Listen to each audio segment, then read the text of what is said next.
Mr. Happy Living here, and I'm happy to be broadcasting from WYTV7 in the beautiful Queen City, Charlotte, North Carolina, USA. Hey, friends, come and join me for a moment and imagine how magnificent you'd feel living the unique and distinct life that you were put on this planet to live, doing work you love, with people you love, in places you love, and all the while creating something of real value to others. Well, that's what I call a life of significance. And I can tell you it makes a very happy life. And so can my friend, Cindi Bergen. And she's here to share her unique and distinct journey to her life of significance. But before we bring her on, I'd like to share a poem that we created to thank her for being our guest star today. We're calling it The Shift That Changes Everything. And it goes like this. Some people wait for happiness like weather rolling in. But Cindi learned a deeper truth. Real change begins within. Not perfect days, not flawless skies, not circumstances rearranged, but a quiet turning of the heart where everything feels changed. She doesn't fight the storm outside, she steadies what's inside. Feel it, listen, intervene, let positive light be your guide. 4 simple steps, a practiced art, a disciplined reframing, and in that sacred inner shift, life stops the blaming.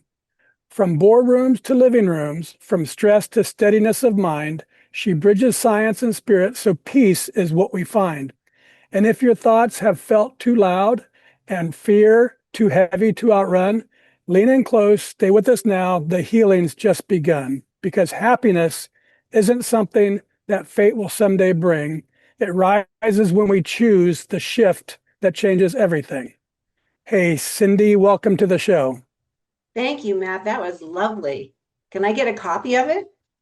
Yes, of course. Of course. Why don't you get us started by telling us what you're doing these days to make your mark of significance on the world? So what I'm doing to make my mark of significance today really centers around one central theme, which is we're better in every way when we're happy.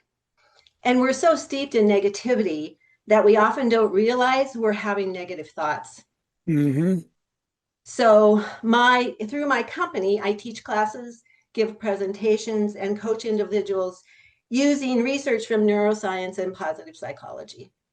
In my book, First Create Happiness and the Rest Will Follow, I outline my core teachings, which are strategies that are proven scientifically to decrease negativity, increase positivity, and share the good through gratitude and kindness. I also share monthly themes on social media that center around happiness, themes like authenticity, self-love, and gratitude. I believe happiness isn't just one decision, it's an ongoing practice. Yeah. So what lights me up is when I watch people realize they are not broken. Most of us were never taught how to regulate emotion, how to work with our thoughts, or how to consciously cultivate positive thoughts. So we think something is wrong with us when we struggle. Yeah. But there's nothing wrong with us. We just need training. Yeah. Yeah. Very good. Tell our audience about the flip it process. What does that mean? Flip it. So I developed Flip It based on, well, I was living in corporate America at the time, and acronyms were were the language of the world. And so I started thinking about what was one thing that had helped me through my process.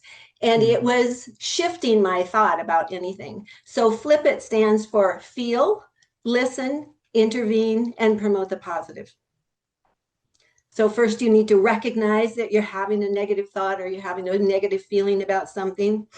Then you listen to what's your internal dialogue and recognize faulty thinking, okay?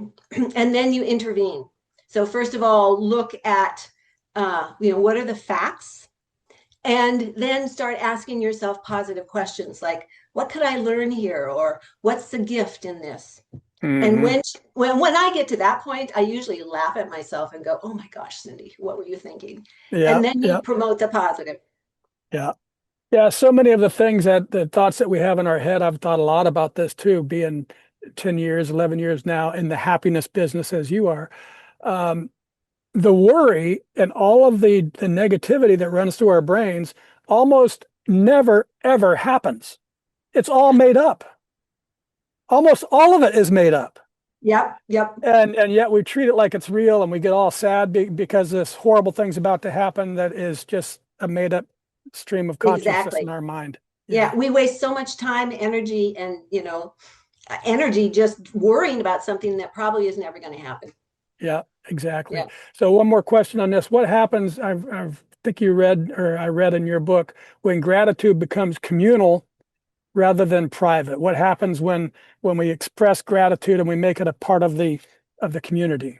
That gratitude and kindness it ripples out. Science has proven that when someone witnesses or an act of kindness, that not only is the person who gives it and receiving it benefit from it, but anyone who witnesses the act, Yep. it then ripples out, and people end up, being more kind. You Yeah. think you read the story in my book about the guy that went and was in line to get coffee, and he paid for the person behind them, and that went on for 4 hours. Yeah. Yeah. No, it's a beautiful thing. And we're going to Mhm. talk more about that a little later on as well.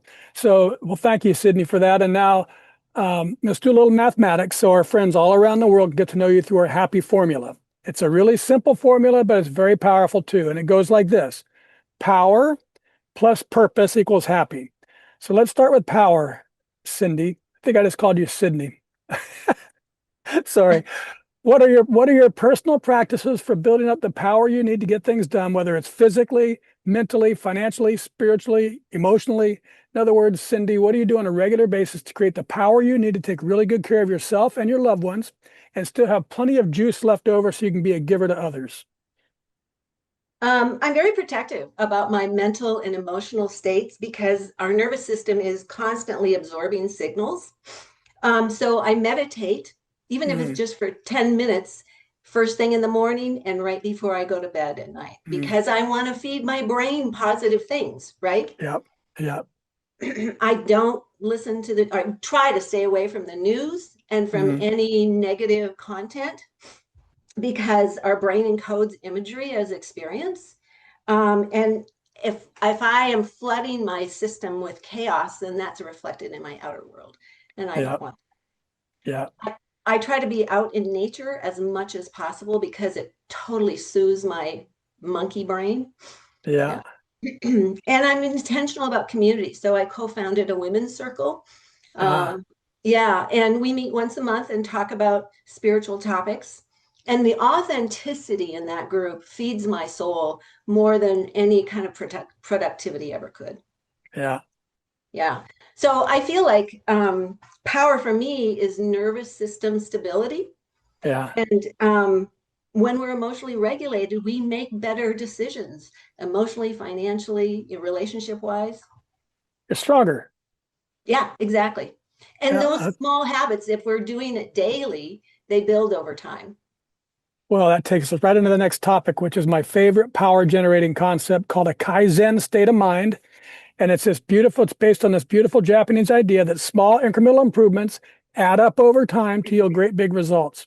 And it's powerful because it's all about mindset, not circumstance. Kaizening life is knowing I can always do something better tomorrow than today. And it creates this gentle, relentless, never ending power that keeps lifting me higher and higher day after day after day. So, Cindy, how does Kaizening your life help you continue to increase your power to become more so you can continue giving more and impacting even more lives? Every time I teach, I learn from my students. Hmm. And researching for my social media posts helps me uncover the latest science. So because I'm constantly researching and refining, my materials evolve. What I deliver to the world changes as I change. Yeah. And personal growth has been part of my life. It's like I figure when I stop growing, I won't be around anymore. That's right. And the other thing is happiness research is expanding rapidly. Even since I wrote my book, which was 5 years ago, there's more information about neuroplasticity, gratitude practices, and emotional regulation. The other thing is the more of this work I do, the more I realize that every obstacle to our happiness is a doorway to more freedom and joy.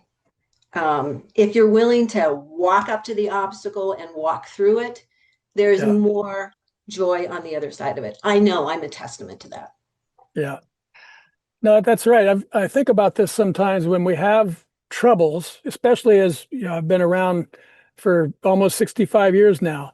And when you look back at your life, there's been lots of ups and downs, and the ups aren't sustainable and the downs aren't sustainable. So if you can get a grasp of that, you realize if you're going through a down time, I start to think about, okay, what can I learn? How can I get through this better? Maybe it does suck right at the moment, but I can take it as a challenge to say, can I do this better than I did the last time I was stuck in this mess? And all of a sudden, everything shifts. And I think that's what you're talking about with your mindset and with the inside science stuff I don't know the words for, but that's what you're talking about, I think. Yeah, absolutely. I mean, I believe that every problem that we're presented with, whether it's a crisis in your life or simply your boss doesn't say hello to you in the morning, Right.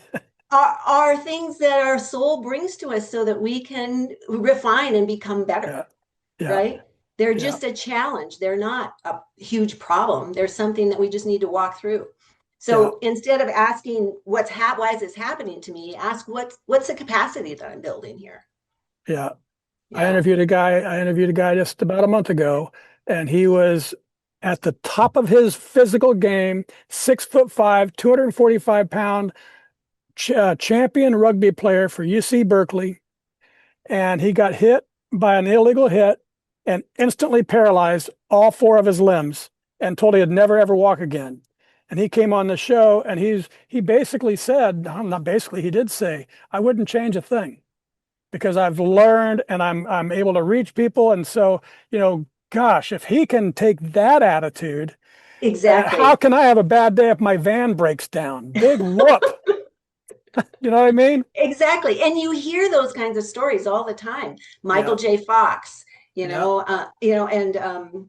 and there's just so many stories about that, about people having huge crises, and then they say, I wouldn't give it up for anything. And so that's a part of the flip. That's when you say, tell me flip again. Feel, Yeah. listen, intervene, Yeah. So promote the positive. that's the intervene, That's the right? That's intervene. the intervene saying, okay, let's put this in perspective. I can Right. handle it. Matter of fact, I'm so fortunate that I have the skills to deal with this because before I wouldn't have been able to. Um, Very good. All right, let's move on to purpose. That's the second part of our happy formula. And I've observed that those great big life transformations and discovery of purpose often come from devastation. Addiction, abuse, disease, death, disaster, some horrible thing strips a life to its core, resulting in a big and often unexpected change. However, in my book, Turning Inspiration into Action, I share the transformational process that I've used to discover the purpose of my life using inspiration. So how about you, Cindi? Was there a specific moment or event or crisis or inspiration that revealed to you the unique and distinct purpose you were meant to live? Well, I have more than one. I have a few more years on me than you do. So, That's fine. so the first was when I was 13 and my dad died. And I Okay. remember having the thought at 13, I better live for today because there may not be a tomorrow. Did And he that die? Did he die suddenly, or was it a surprise, or was it a it was disease? he had leukemia and cancer of the spleen. Okay. So, but we found out about 3 months before he passed, so it was pretty quick. Yeah. Okay. Yeah.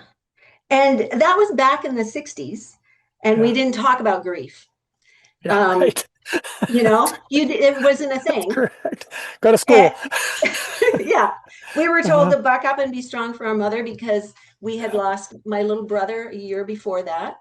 Oh my And my gosh. mother was emotionally bereft. You Yeah. can imagine Yeah. losing a child and a husband. So myself and my siblings were told to buck up and be strong for our Hmm. mother. So we all internalized our own grief. Hmm. And I dealt with it for many years in ways that numbed rather than healed. I wasn't Hmm. reckless, but I was hurting. And then when I was 34 and I became pregnant with my son, I had another aha moment that was, I don't want to pass on this emotional mess that I am. Mm, So I started into therapy, and mm, therapy led to mm. spiritual exploration, and spiritual exploration led to science.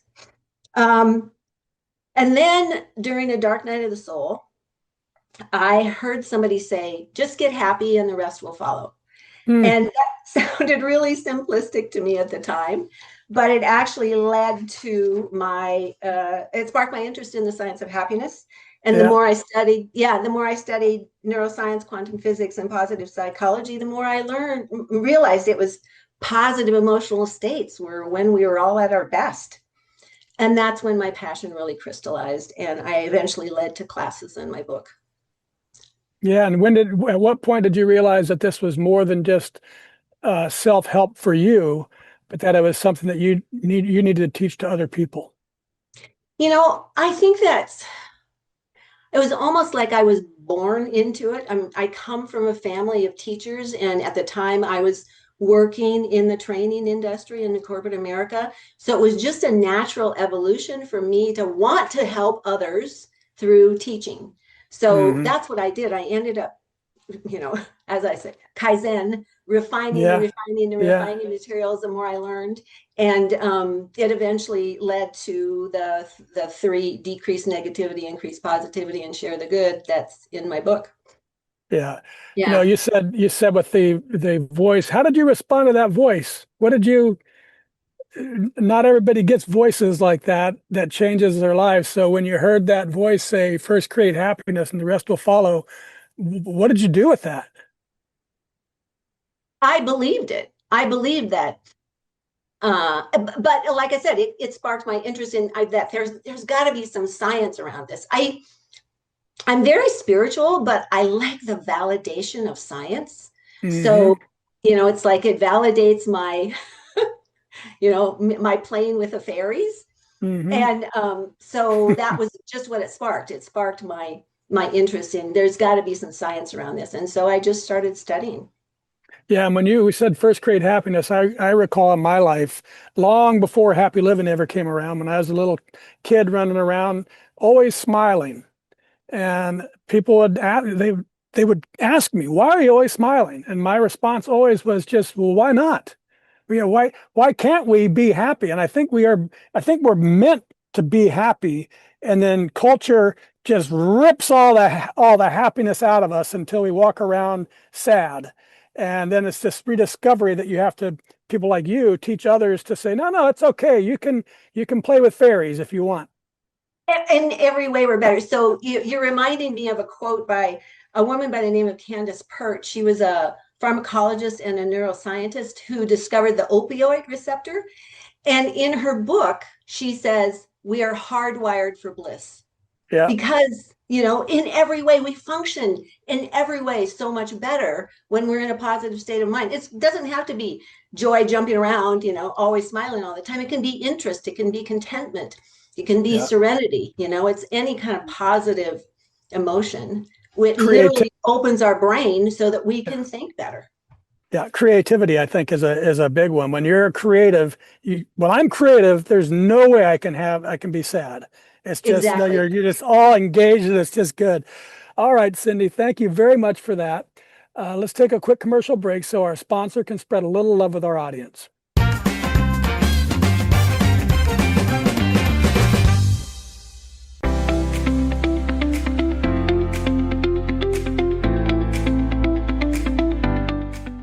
Kits for Kids are materials handed out by first responders to children during emergencies. The goal of distributing these kits is to mitigate the emotional trauma children experience during distressing events. These kits also help foster positive interactions between first responders and children, building trust and reducing anxiety. These kits feature toys and activities for children to engage with, providing distractions and stimulation. Models of first responder vehicles help children familiarize themselves with emergency personnel.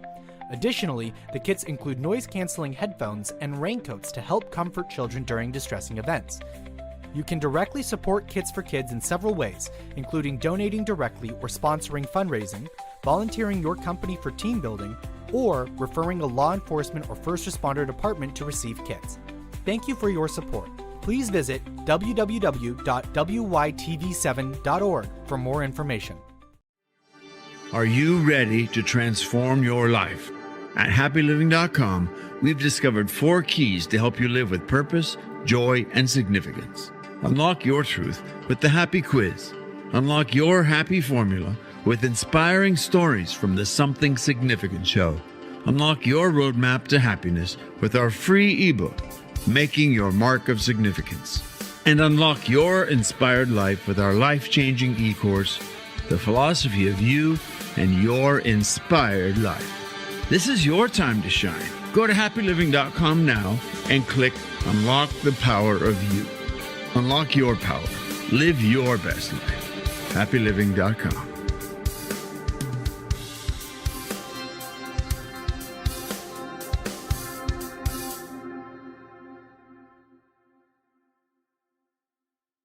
And we're back, and this is the Something Significant Show, and I'm your host, Matt Gersper. And my special guest star today is Cindi Bergen. She's a corporate learning strategist turned happiness architect whose journey from performance-driven achievement to purpose-driven transformation reshaped her life. After years in global leadership roles, Cindi discovered that success without inner alignment falls short. Now, with her first Create Happiness platform and her Flip It process, she helps people shift from negativity to intentional joy, proving that real change begins within. Cindi, I just love how you transform lives from mundane to magical. And I think you're going to love this article that I found called The Science Behind the Power of Giving. It revealed something truly powerful, that the simple act of giving can become a gateway to discovering your reason for being on the planet. Science confirms that when we give our time, talents, and treasure, it doesn't just help others, but it transforms us too.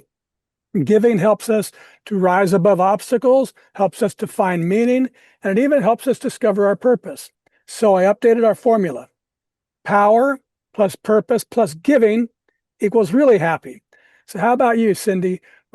Has giving your time, talents, and treasure been a powerful pathway for discovering your purpose and for getting through hardships and for bringing real, true meaning into your life? Yeah, it's definitely given deeper meaning to my life. I remember one time in an online class, I worked with a woman who had immigrated to the United States from what's the Czech Republic now. When she was growing up, it was Czechoslovakia. She struggled with feeling dismissed and undervalued when she moved to the US because her credentials didn't transfer properly. Right. But through the Flip It process, she realized that not valued feeling didn't begin here in the US. It traced back to her childhood when she was raised in a country where individuality wasn't encouraged. When she realized that, there was this visible moment of relief. She wasn't flawed, she was carrying an old narrative. That's what gives meaning to me, is helping someone separate who they are from the story they've been carrying. I have a question for you. Have you ever heard of the Japanese, I think it's pronounced kintsugi? No. It's the practice of taking broken pottery and repairing it with lacquer mixed with either gold, silver, or platinum powder. And that's what I feel my Flip It process does, is that it allows people to see the gold in the issue they've been having. You just gave me goosebumps. The Japanese are so clever. I mean, isn't that a brilliant thing, creating beauty out of the brokenness? Well, their culture is thousands of years old, right? And ours is only a couple hundred years old. So yeah. And your story about the young Czech lady, think about that. Happens a lot. You hear stories about a medical doctor immigrates from a foreign country, and he's here and working as a janitor.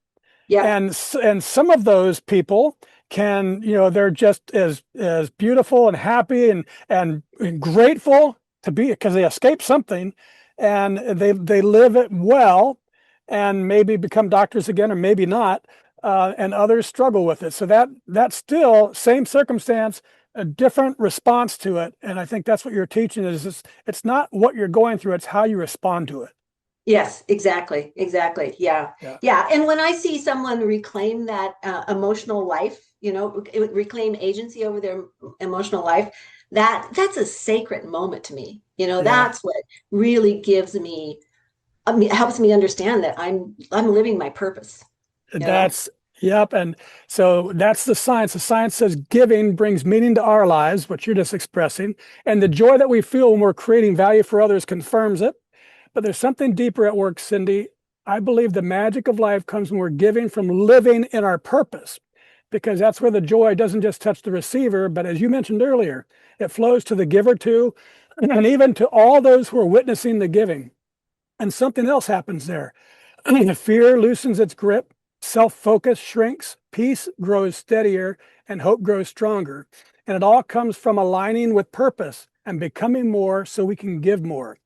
So, Cindi, I'd like the audience to witness what that magic looks like in your life. So please sit back, my friend, open your heart and have a listen to what people are saying about the impact that you're making in their lives by giving from living in your purpose. One person said, experiencing Cindi's work is like being handed a compass you can keep using again and again as life unfolds. Another said her ability to reflect the light back at people, to highlight for them their strengths, power, and potential is inspiring.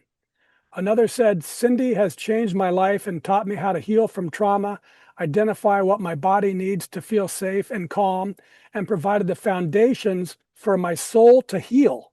I'm forever grateful for her. Others said, I absolutely love her book. Cindi doesn't just teach happiness, she models it. Compassionate, enthusiastic, a fantastic coach, a great communicator, an incredible organizer, simply a joy to work with, extremely positive, generous, and thoughtful, gentle, soulful, passionate, intuitive, practical, powerful, high energy, enlightened, transformative, supportive, technical, and well-researched. Her best quality is her positive attitude.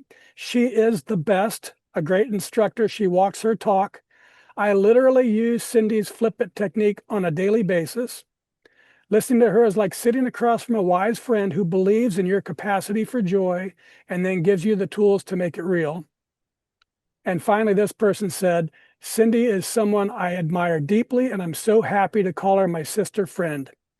So, Cindi, how does all that incredible love make you feel?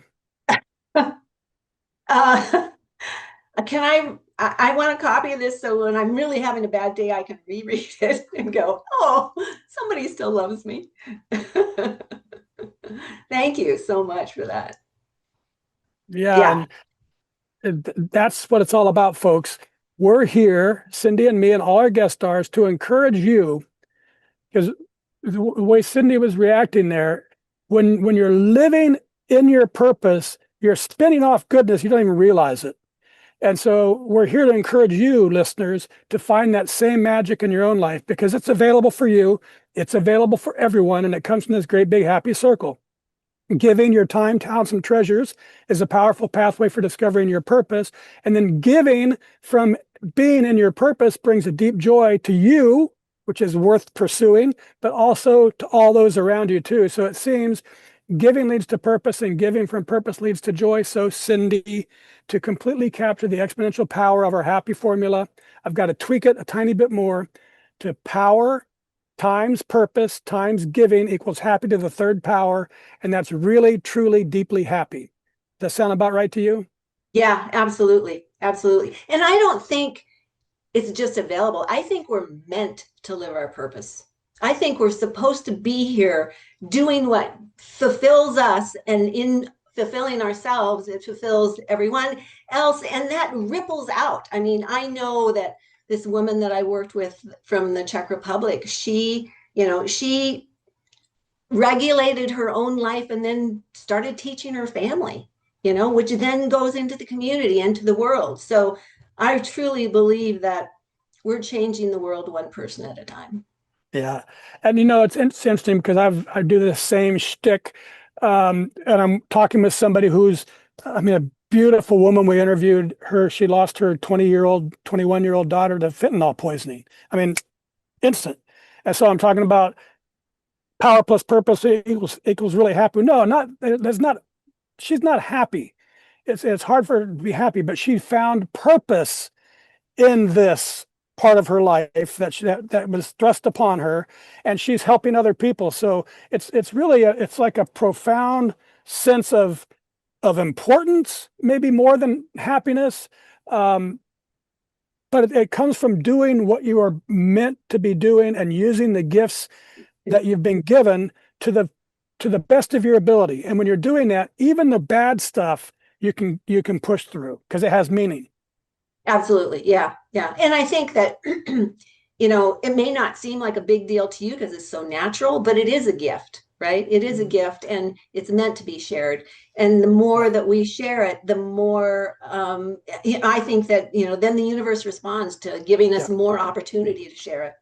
Yeah, I think that's the lesson I've learned. I would like people to hear is when you find that gift, do everything you can to build your life around it, and do more and more and more every day. And that's where you're going to make the biggest impact in the world, and that's where you're going to find the most happiness and joy, because you're using your uniqueness to help others. And Right. it's funny, I've got a daughter. She's young. My youngest daughter is a brilliant artist, but she doesn't see it. And she can sit and doodle something to say, holy smokes, so when you're good at something, you don't necessarily understand it. You think everybody is like that, but it's Right. not that way. You find your gift and frame your life with it if you can. Right. And it doesn't have to be in an entrepreneurship, Correct. sort of context. It can be in corporate America. You can be giving. I mean, I taught my class multiple times in corporate America. So as I was an employee. So, I don't think it has to be as an entrepreneur. It can be in any capacity. It's the Absolutely. idea of, I ran across research where this guy said, are you doing, let's see, what is it? A job, a career, or calling?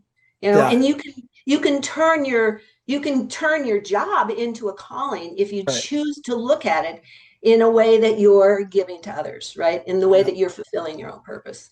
Yeah. Yeah. Yeah. Right on. All right, let's wrap things up with the lightning round. I love the quiet power of words and the way the right quote can meet us in moments of reflection or in times of stress or even in the space between reaction and response. And so I prepared for our conversation. As I've done that, a handful of quotes have bubbled to the surface, not just because they're beautiful, but because they mirror your work, reframing thought patterns, choosing intention over impulse, and practicing the discipline of happiness, even when life feels hard. So I'm going to read each to you and then ask you to share the very first thoughts that come to your mind. No rehearsing, no polishing, just steady, intentional truth. Ready? Ready. Okay, let's start by considering two quotes side by side, because on the surface, they sound almost identical, but I suspect you'll say they're not. The first is Viktor Frankl. He wrote, "When we are no longer able to change a situation, we are challenged to change ourselves." And then Mary Engelbright said, "If you don't like something, change it. If you can't change it, change the way you think about it." I think they pretty much say the same thing. It's our perspective. It's how we choose to look at life. We can choose to look at it in a positive frame or a negative frame.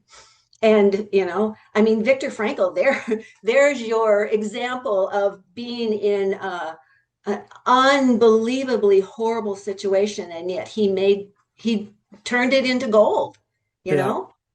Yeah. Yeah. Incredible story. Yeah. Very good. This is from the Dalai Lama. He said, "Happiness is not something ready-made. It comes from your own actions." Absolutely. Absolutely. So one of the things I teach is a woman by the name of Sonia Lyubomirsky. She's a happiness researcher at a university in California. And she said that, 50% of our capacity for happiness is genetic. That they found this out by studying identical twins, and that whether they were raised together or apart, their capacity, not necessarily how happy they are, but their capacity for happiness is the same. We always think that if I get a divorce or get a new job or buy that new house, then I'll be happy. But only 10% of our capacity for happiness is based on our environment. And that's because of hedonic adaptation, which is the idea that we get used to whatever situation we're in, you know.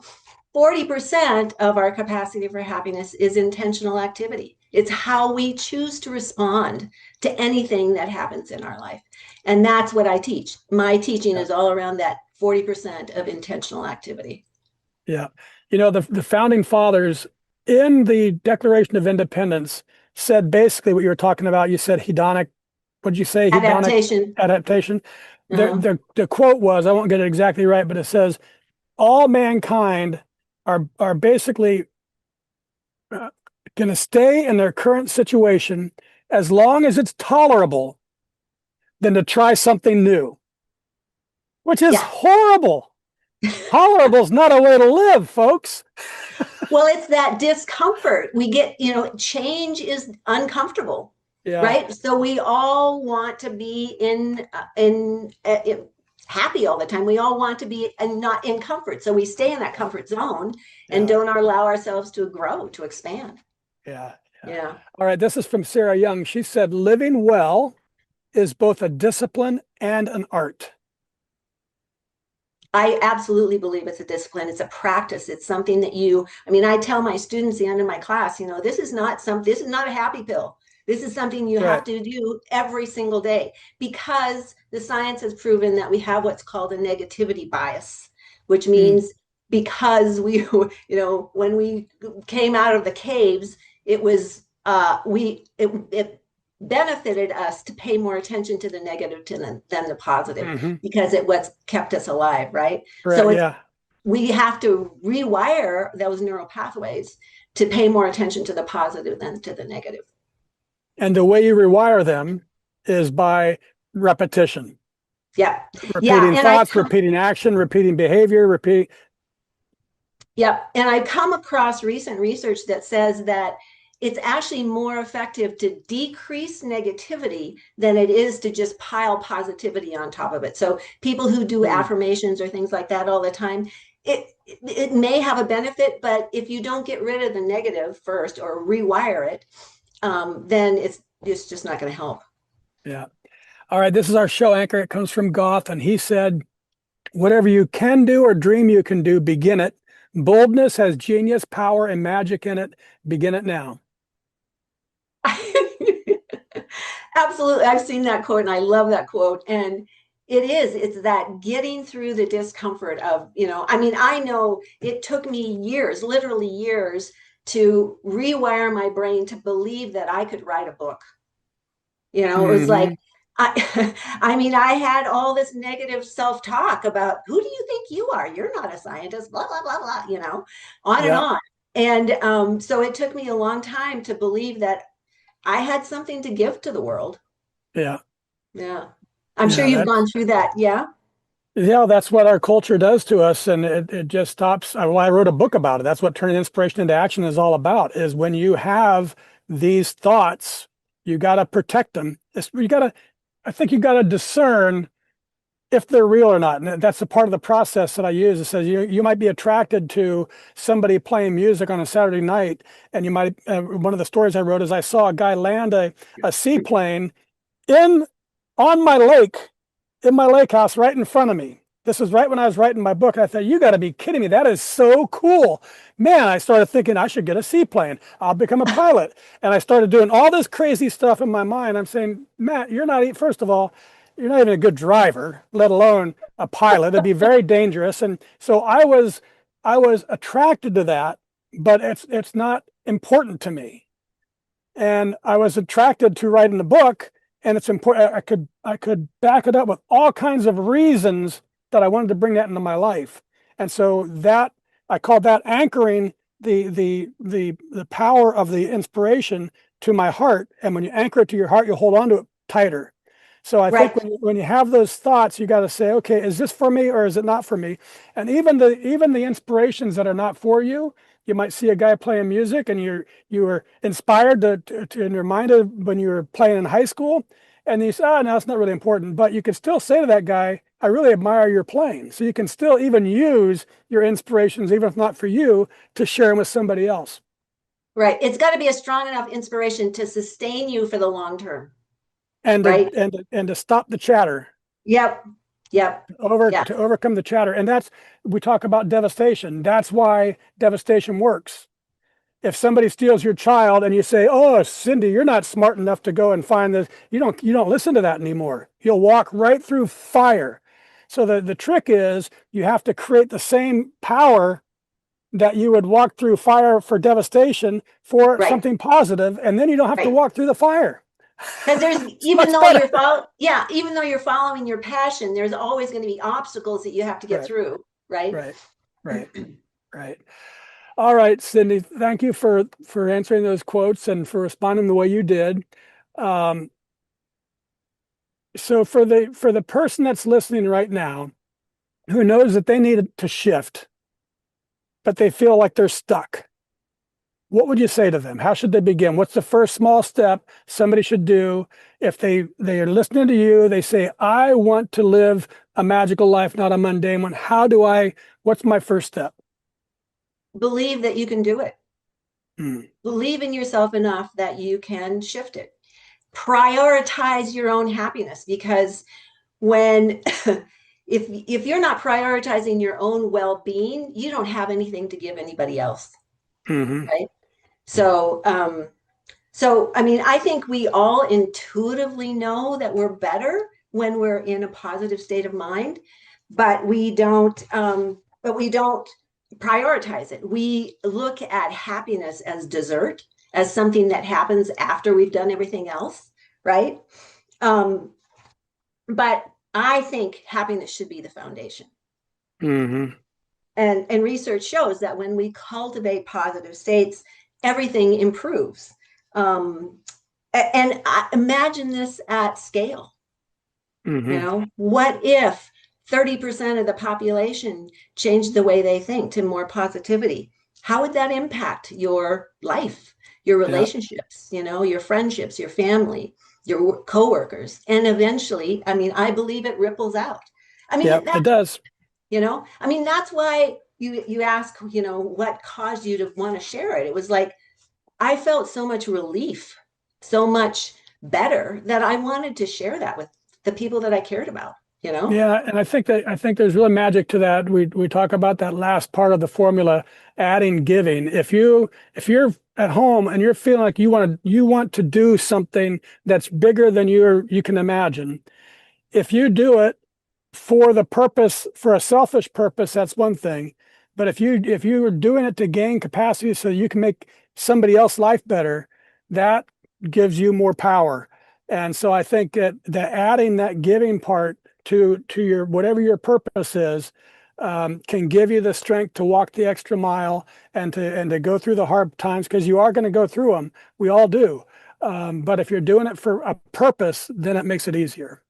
Absolutely. Yeah. Yeah. It's like, and when you take that first step, then things just start coalescing, right? They start happening. I think that's another important fact. I'm glad you said that, because as soon as you make the decision, you'll feel better. Yeah. As soon as you say, "I'm going to do it. I'm not going to listen to my brain anymore. I'm going to do this," and you'll feel better. And what the thing that I know, you know this, the universe will start to recognize that, and it will help you. Circumstances Absolutely. will help you. People will help you, because they see that, "Oh, Matt, you want to start learning how to play the trombone. I have a friend who," and all of a sudden we've got a connection, because I was public that I wanted to become a musician. Uh-huh. Yeah. I didn't know that. Do you play? No, that was just no, gosh, Oh, that's no. a metaphor. Okay, gotcha. Yeah. That was just for the audience. If I played, there would be nobody to listen. No. All right, Cindi. Well, thank you for all that. And now, friends, if Cindi's story has inspired you, if it lifted your spirit and encouraged you to begin transforming your life from mundane to magic, then I invite you to share that energy with our incredible team at WITV7 who make this show possible. They're a 501c3 charity on a mission to educate, empower, and encourage people in need. Every gift matters, big and small. With your support and their tireless work, lives are being transformed and our circle of love keeps expanding. So donate today, because it'll do good and it'll make you feel good too. Cindi, I love your steadiness, the way you refuse to let happiness be accidental, but teach that it's a disciplined practice. And I admire your courage to bridge science and spirit without apology, and to stand in both research and reverence, and how you make transformation feel practical and possible. And I'm super happy that you've shared your intentional, illuminating, and inspiring spirit on our show today. Will you please take a moment or two and share any parting remarks you'd like to leave with our audience? Yeah. So my invitation to the audience is simple. Don't wait for your life to improve before you prioritize your own happiness. Build that skill now. Walk toward the obstacle because that's where the freedom is. And love yourself enough to begin today. That's great advice. Thank you, Cindi. And friends, it's because of stories like Cindi's and listeners like you that we've been named one of the top 100 life purpose podcasts worldwide, ranked at number 17. So thank you. I appreciate your support for our mission and for sharing these stories of inspiration and purpose. I also want to thank WITV7 for hosting and promoting our show so we can keep interviewing inspiring guest stars like Cindi and reaching folks just like you, ready to create your own extraordinary lives. And most especially, thank you, viewers and listeners. You'll find links to social media and all things Cindi Bergen. Find her, friend her, explore her first Create Happiness programs, learn about her Flip It process, and pick up her book, Create Happiness, and the rest will follow. You'll find all of it in our show notes, because happiness isn't accidental, it's cultivated. From me to you, dear friends, I love you, and I want you to be really, truly, deeply happy too. So go to happyliving.com right now and click Unlock Here and start unlocking the life that you were meant to live, one that's filled with purpose and joy and real significance. And once you start unlocking, think about what we can do together, you and me, to improve the happy of your world, one person at a time. Till next time, I'm Matt Gersper. You are awesome. And this is the Something Significant Show. Thank you, Matt. You're welcome. And we're out.